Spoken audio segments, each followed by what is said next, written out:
지금부터는 매출액 추정을 드디어 시작을 할 거고요. 매출액 추정을 어떤 식으로 접근할지에 대해서 제가 질문을 하나 먼저 드리고 시작하도록 하겠습니다.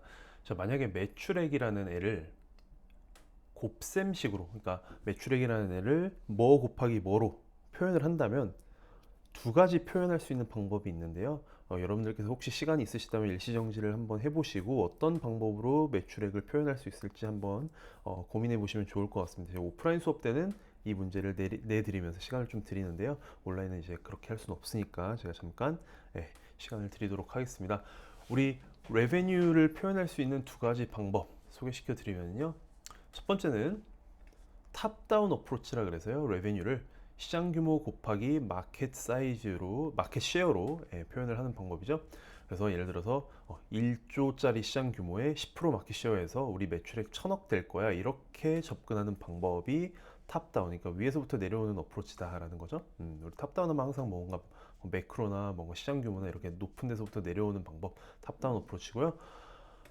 이 방법을 더 많이들 생각하셨을 것 같은데요. 레베뉴를 P 곱하기 Q로 나타내는 거죠. 500원짜리 물건 5개 팔면 매출액 2,500원 나오는 거. 그 방법이 바텀업 어프로치입니다. 둘 다 말이 되는 접근 방법이죠. 자, 여기서 그럼 제가 추가 질문을 드리면은 두 가지 방법 중에서 혹시 뭐가 더 설득력 있는 모델을 만들기가 어려울까요? 이거는 뭐 조금은 개인적인 의견이고 뭐 케바케인 질문이긴 한데요. 네, 탑다운 어프로치가 조금 더 어려운 경향이 있다라고 저는 생각을 합니다, 개인적으로.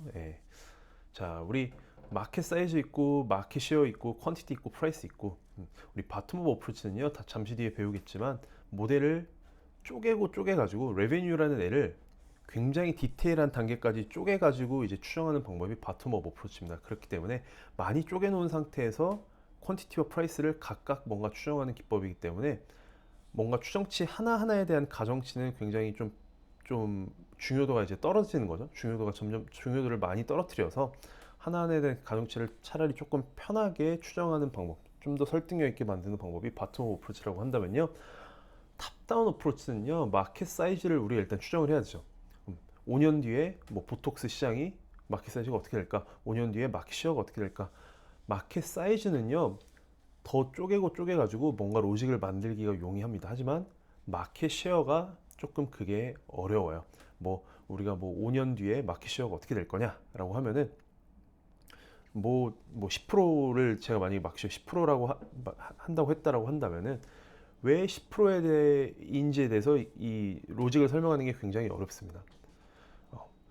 왜 10%야? 왜 11% 아니야? 왜 9% 아니야? 이런 식으로 접근해 버리면은 설득을 하기가 굉장히 어려운 게 이 탑다운 어프로치. 그래서 이거의 한계라고 저는 개인적으로 생각을 하고요.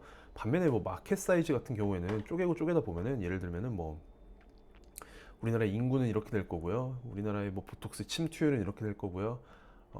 한 번에 맞는 보톡스의 양은 변하지 않을 거고요. 뭐 보톡스의 가격은 앞으로 떨어질 거예요. 그래서 마켓 사이즈가 앞으로 떨어질 거예요. 이런 설명이 가능한데 마켓 쉐어에 대해서는 그런 설명이 조금 어렵습니다. 그래서 그런 이제 한계가 있고요. 그다음 두 번째 이슈는 보통 우리가 로 데이터, 데이터를 뭔가 제공받을 수 있는 게 보통 기업들에서 제공해주는 데이터들은 바텀업 어프로치를 하게끔 훨씬 더 쉬운 데이터들을 많이 제공을 해줍니다. 특히 레베뉴에 대해서는요. 뭔가 시장 규모나 이런 데이터는 찾기도 어렵고, 그 다음에 직접 만들려 그러면 이제 귀찮고, 하기 때문에 바텀업 어프로치가 또 데이터 접근성 면에서도 훨씬 더 많이 좀 용이한 기법이 되겠습니다. 그래서 실무적으로도 제가 개인적으로 생각했을 때는 바텀업 어프로치를 훨씬 더 많이 사용하고 있는 것 같아요. 거의 대부분의 증권사 리포트들은 바텀업 어프로치를 사용하고 있고요. 일부 이제 특수 업종들, 뭐 예를 들어서 우리가 뭐 통신사 모델링을 한다라고 한다면은 뭐 SKT, KT, LG 플러스 이렇게 세 개밖에 없잖아요. 물론 저가 폰들도 있죠, 그러니까 알뜰 폰들도 있지만, 근데 그렇게 이제 마켓이 간단하고 그다음에 오랜 시간 동안 마켓 쉐어의 이렇게 증감이 그렇게 크지 않다라고 한다면은 메이비 탑다운 어프로치를 사용할 수도 있겠죠. 하지만 일반적으로는 바텀업을 훨씬 더 많이 사용하는 것 같고요. 시간이 정말 많으시다면 특히 뭐 M&A 같은 그런 상황이다, 아니면 CDD, 커머셜 듀 딜리전스를 하는 컨설턴트라면요, 이 두 가지 어프로치를 둘 다 사용하는 방법이 사실은 제일 좋은 방법이겠죠. 탑다운도 해보고 바텀업도 해보고 해서 맞춰가는 거예요. 맞춰가는 거죠. 어, 혹은 제가 아까 말씀드렸듯이 마켓 쉐어가 조금 추정하기 어렵다. 마켓 쉐어를 빼고 나머지 세 개를 추정하는 거예요. 마켓 사이즈 추정하고 퀀티티 추정하고 프라이스 추정하고. 그럼 이 두 개가 등식이니까 마켓 쉐어가 이제 역산돼서 숫자가 뭔가 나오겠죠.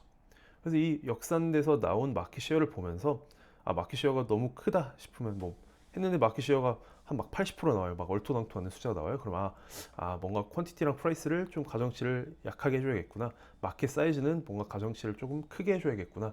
그런 레버로 사용하는 것도 가능합니다. 그거를 우리가 뭐라고 부르냐면 implied market share라고 불러서 사용하는 경우가 그런 경우가 되겠습니다. 그래서 마켓 쉐어가 조금 추정하기 어렵기 때문에 그런 용도로 활용하는 상황들이 이제 발생할 수 있고요. 근데 어쨌든 중요한 거는요, 어떤 방법을 사용하든 우리 기업 가치 평가에서 가장 중요한 가정치들이 매출 추정에 대한 가정치들입니다. 가장 민감하고요, 기업 가치에 가장 민감한 영향을 주고요. 그다음에 COGS, SG&A, CAPEX, 감가상각, R&D 등등등 매출액에 기대는 이제 앞으로 가정치들이 굉장히 많을 거예요. 그래서 더더욱 중요하다라고 할 수가 있습니다. 그리고 또 중요한 것 중에 하나는요. 자, 그렇기 때문에 매출액 추정을 제일 먼저 하지 않으면요. 다른 추정들은 조금 순서가 달라져도 상관없는데 매출액 추정은 반드시 맨 먼저 해주셔야 나머지 애들을 추정을 시작하실 수가 있습니다. 그래서 모든 파이낸셜 모델링의 가장 기초가 되고 근간이 되는 게 매출 추정이라고 할 수 있을 것 같습니다. 자, 저희는 바텀업 어프로치로 지금부터는 이제 101 수업에서는 바텀업 어프로치를 이용해서 추정을 하기 시작할 거고요. 혹시 탑다운 어프로치 궁금하신 분들은 이제 저희 나중에 301 수업에서 아마 인더스트리 모델 만들면서 다루게 되겠습니다. 그래서 바텀업 어프로치부터 한번 시작해 보도록 할게요.